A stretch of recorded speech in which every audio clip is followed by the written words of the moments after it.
নমস্কার বন্ধুরা, আমি শ্রেয়সী। আমার ছোট্ট একটি মিনি ব্লগে আবার সবাইকে জানাচ্ছি অনেক ওয়েলকাম। আশা করি সবাই খুব ভালো আছো, আমিও ভালো আছি। আজকে সকাল থেকে কি করলাম চলো সেটাই তোমাদের সাথে শেয়ার করি।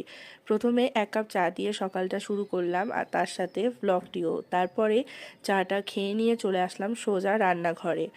তো গতকালে কিছু খাবার বেঁচে গেছিলো, সেগুলোই ফ্রিজ থেকে বের করছিলাম, আর আমার ছেলে দেখছিল যে মা কি করছে। তারপর দেখো এদিকে সকালের জলখাবারে করছিলাম হচ্ছে পাস্তা, সেটাই সেদ্ধ করতে বসিয়েছিলাম, আর এদিকে সব সবজিগুলো কেটে নিয়েছিলাম। তারপর দেখো পাস্তা সেদ্ধ হয়ে গেছে, এবার কড়াইয়ে তেল গরম করে এবার সবজিগুলো দিয়ে ভেজে নেব। এবার দেখো এদিকে আমার ছেলে টিভিতে ট্রেন দেখছে। তো এইদিকে সব সবজিগুলো ভেজে নিচ্ছি। তা আমার ভিডিওগুলি তোমাদের কেমন লাগে অবশ্যই কিন্তু কমেন্ট করে জানাবে।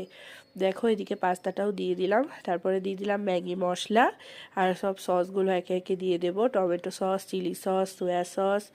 তারপরে নাড়িয়ে চাড়িয়ে নামিয়ে নেব। ঝটপট করে পাস্তাটা খেয়ে আমরা একটু বেরোবো। আমরা যাব হচ্ছে ছেলের স্কুলে, কারণ তার স্কুলে আজকে বই দিবে। তো চলো, এই যে পাস্তাটা নিয়েও নিয়েছি প্লেটে করে, এবার খেয়ে নিয়ে ঝটপট রেডি হয়ে বেরোনো যাক। তো দেখো বেরিয়ে গিয়েছি। বাইরে কি প্রচণ্ড রোদ আর গরম, বলার কথা নেই। তো আজকের ভিডিওটা এতটাই।